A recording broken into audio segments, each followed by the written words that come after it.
Imagine waking up on your 60th birthday and realizing the safety nets you've always counted on have quietly disappeared. Your children have moved across the country. Your siblings are consumed with their own health issues. And suddenly the question becomes painfully clear.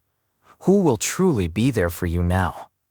The uncomfortable truth about aging is that family support, what many consider their ultimate backup plan, often proves far less reliable than expected. Not because your loved ones don't care, but because life's complex realities make consistent support impossible. Today I'm sharing the 6 pillars that will sustain you when family support inevitably falters. Imagine waking up on your 60th birthday and realizing the safety nets you've always counted on have quietly disappeared. Your children have moved across the country. Your siblings are consumed with their own health issues. And suddenly, the question becomes painfully clear. Who will truly be there for you now? The uncomfortable truth about aging is that family support, what many consider their ultimate backup plan, often proves far less reliable than expected. Not because your loved ones don't care, but because life's complex realities make consistent support impossible. Today, I'm sharing the 6 pillars that will sustain you when family support inevitably falters. Pillar 1. Financial independence. Your most loyal companion, Maria, never imagined she'd be 68 and afraid to check her bank account. After decades of lending money to her son and daughter whenever they needed help, she assumed they'd reciprocate when her retirement savings fell short. But her son's recent divorce and her daughter's underwater mortgage made that impossible. Maria learned the hardest way that financial independence isn't optional. It's essential. Your financial stability forms your first and most critical line of defense against vulnerability. No amount of familial love can overcome basic financial realities. When medical bills arrive unexpectedly or your home needs major repairs, having your own resources provides immediate solutions that waiting for family assistance cannot. Financial independence isn't about wealth. It's about preparation. It means having emergency savings that can cover 6 months of expenses. It means understanding exactly how much income your retirement accounts generate monthly. It means eliminating high-interest debt before it becomes a crisis. And most importantly, it means never assuming someone else will rescue you from financial difficulties. Ask yourself, if every family member became unavailable tomorrow, could you sustain yourself financially? If the answer creates anxiety, prioritize building this pillar immediately. Pillar 2. Physical vitality. The foundation of freedom. David watched his older brother James deteriorate after retirement. At 71, James could barely walk to his mailbox, relied on his daughter for grocery shopping, and needed help getting in and out of bed. His health decline wasn't inevitable. It was the result of years of neglect, justified by the belief that family will take care of me later. Your health trajectory after 60 isn't predetermined. It's the culmination of thousands of small choices. And while your children may love you deeply, they can't exercise for you, manage your nutrition, or force you to attend preventive medical appointments. The responsibility for maintaining your physical capabilities rests solely with you. The stakes couldn't be higher. Strong physical health doesn't just extend your life, it preserves your independence. It determines whether you can live in your own home, drive yourself to social activities, and enjoy life without constant assistance. Every day you invest in your physical well-being reduces your future dependence on others. This pillar doesn't require extreme measures. Walking 30 minutes daily, maintaining proper hydration, prioritizing protein intake, and addressing small health concerns before they become major problems. These basic practices compound dramatically over time. Your body responds to consistent care at every age, and the alternative, becoming physically dependent on family who have their own lives to manage, creates strain on both sides. Pillar 3. Social connections. Your emotional ecosystem. When Elizabeth's husband died after 47 years of marriage, her 2 children called daily for the first month. By month 3, they were checking in weekly.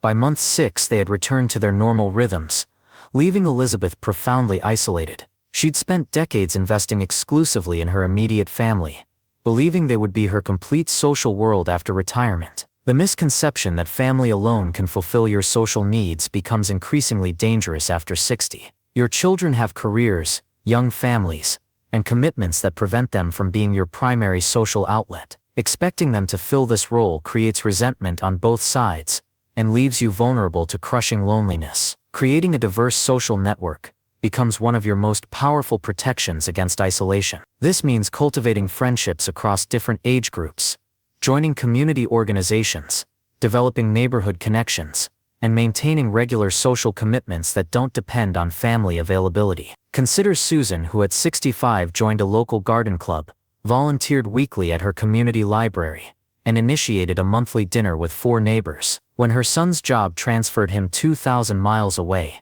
she felt the loss, but her daily life remained rich with meaningful human connection. She had built a social ecosystem, not a social monoculture dependent on family availability. Pillar 4. Purpose beyond family roles.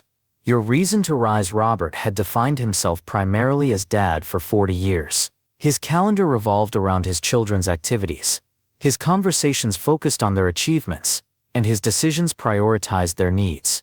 When his youngest moved away and started a family, Robert found himself adrift in purposelessness.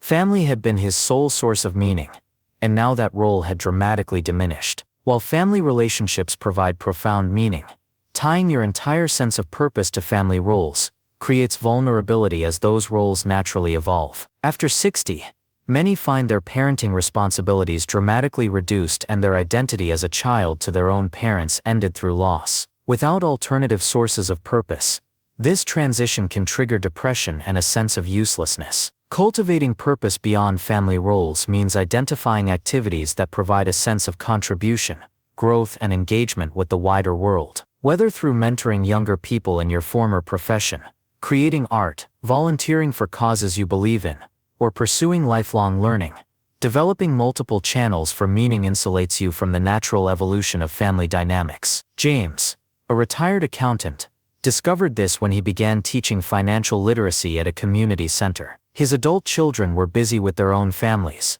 but each week, James knew his knowledge was transforming lives. His calendar filled with meaningful commitments that didn't depend on his children's availability. His purpose had expanded beyond family roles, creating resilience against the inevitable shifts in those relationships. Pillar 5. Emotional self-regulation. Your internal stability. When Patricia's husband died suddenly, her grief felt unsurvivable. She turned to her daughter for constant emotional support, calling multiple times daily, and expecting immediate comfort. Within months, their relationship had become strained. Her daughter, managing young children, and a demanding career, couldn't be Patricia's primary emotional regulator. Patricia hadn't developed the internal resources to weather emotional storms. The ability to process difficult emotions independently becomes increasingly crucial after 60, when losses accumulate and transitions challenge your equilibrium. While family may provide comfort during crises, expecting them to be your primary emotional regulators creates unsustainable pressure on those relationships. Emotional self-regulation involves developing practical skills, recognizing emotional triggers, implementing calming techniques during distress, reframing negative thought patterns, and finding appropriate outlets for emotional expression. It means building a personal toolkit for managing difficult feelings, rather than immediately reaching for external solutions. This doesn't mean processing grief or hardship alone. It means developing the discernment to know when you need professional support, when peer counseling might help, when journaling provides relief, and when family support is truly appropriate. It means understanding that your emotional well-being ultimately rests in your hands, not your children's. Pillar 6. Adaptability. Your response to inevitable change. When Howard's retirement community announced they were implementing a new digital system for meal ordering, he refused to learn it. "My daughter can just call in my orders when she visits on Sundays," he insisted.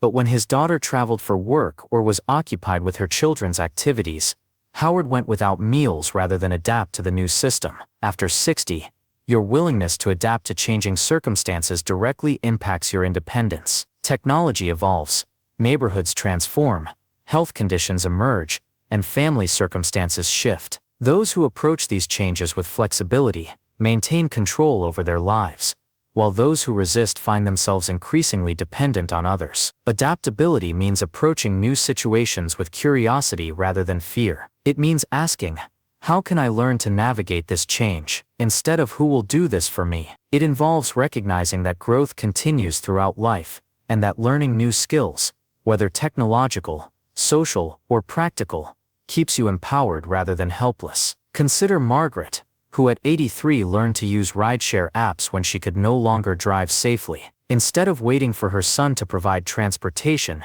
she maintained her independence by adapting to new methods. She approached the learning process with patience, practiced regularly, and soon expanded her skills to include grocery delivery and video calling. Her willingness to adapt reserved her autonomy and actually strengthened her relationship with her son, removing a potential source of dependency and resentment. Building your unshakable foundation. The 6 pillars: financial independence, physical vitality, social connections, purpose beyond family, emotional self-regulation, and adaptability, create stability that no single relationship can provide.